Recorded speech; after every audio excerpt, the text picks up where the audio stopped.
Assalamualaikum warahmatullahi wabarakatuh. Ya, perkenalkan teman-teman, nama saya Muhammad Yusuf, NIM 279 dari UIN Raden Mas Said Surakarta. Di sini saya akan menjelaskan mengenai manajemen pengambilan keputusan. Pengertian pengambilan keputusan. Apa itu pengambilan keputusan? Adalah tindakan manajemen dalam memilih satu atau lebih di antara sekian banyak alternatif keputusan yang ada untuk menyelesaikan permasalahan dalam sebuah organisasi. Alternatif keputusan meliputi keputusan ada kepastian, keputusan beresiko, keputusan ketidakpastian, dan keputusan dalam konflik. Nah, keputusan ini dibagi menjadi 3 jenis, yaitu keputusan terprogram atau keputusan terstruktur adalah keputusan yang berulang-ulang dan rutin sehingga dapat diprogram.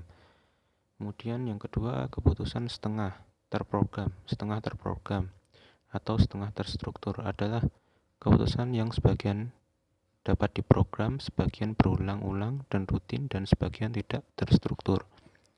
Kemudian yang ketiga, keputusan tidak terprogram atau tidak terstruktur adalah keputusan yang tidak terjadi berulang-ulang dan tidak selalu terjadi.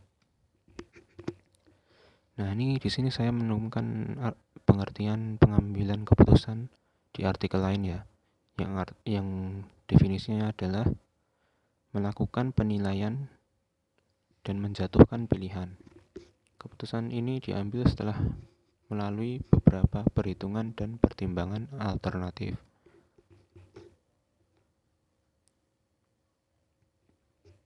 Keputusan dengan kepastian, resiko, dan tidak pastian. Ini tergantung dari beberapa aspek yang tidak dapat diperkirakan dan dipastikan sebelumnya, seperti reaksi pesaing, perubahan perekonomian, perubahan teknologi, perilaku konsumen, dan lain sebagainya. Nah, oleh karena itu, hal ini terbagi menjadi 3 jenis situasi, yaitu yang pertama kepastian atau certainty, yaitu dengan diketahuinya keadaan yang akan terjadi di waktu mendatang, karena tersedia informasi yang akurat dan responsibility. Resiko atau risk, yaitu dengan diketahuinya kesempatan atau probabilitas setiap kemungkinan yang akan terjadi serta hasilnya, tetapi informasi yang lengkap tidak dimiliki oleh organisasi atau perusahaan. Kemudian yang ketiga, ketidakpastian atau uncertainty, di mana manajer tidak mengetahui probabilitas yang dimiliki serta tidak diketahuinya situasi yang akan terjadi di waktu mendatang karena tidak mempunyai informasi yang dibutuhkan. Kemudian ini ada penjelasan mengenai manajemen science.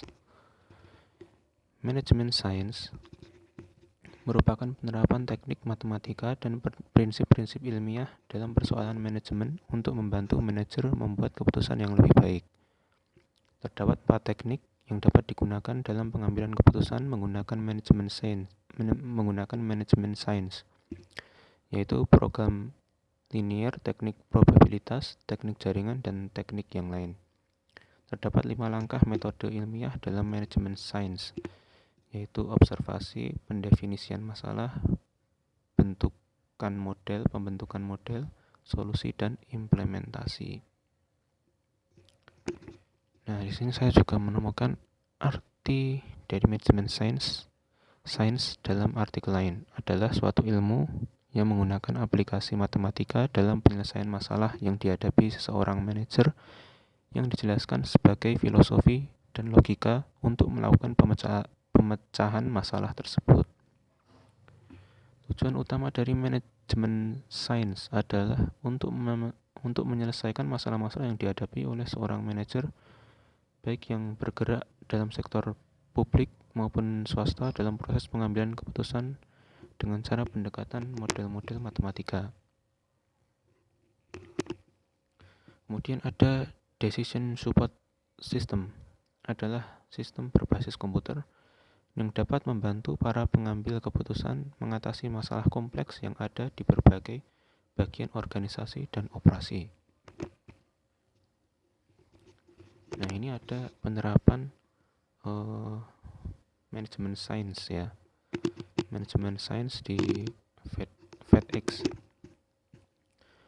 Pada tahun 1973, Frederick Smith memulai Federal Express Corporation untuk menyediakan pengiriman barang-barang kecil bernilai tinggi dalam semalam, seperti obat-obatan, komponen kedirgantaraan, dan berbagai bagian komputer.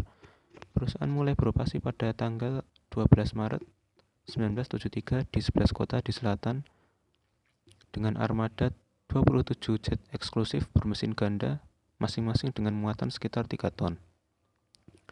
Pada hari pertama, perusahaan hanya mengirim 6 paket, dan 3 hari kemudian FedEx menghentikan layanan pengiriman udara karena kurangnya bisnis.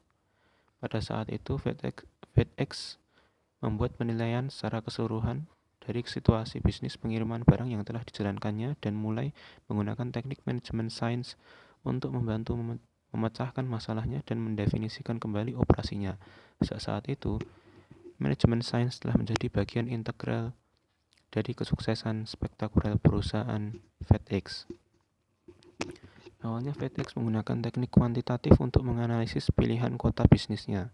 Sebulan setelah menutup layanannya, FedEx yang diremajakan mulai melayani 26 kota baru berdasarkan analisis kuantitatif pasar dan kota.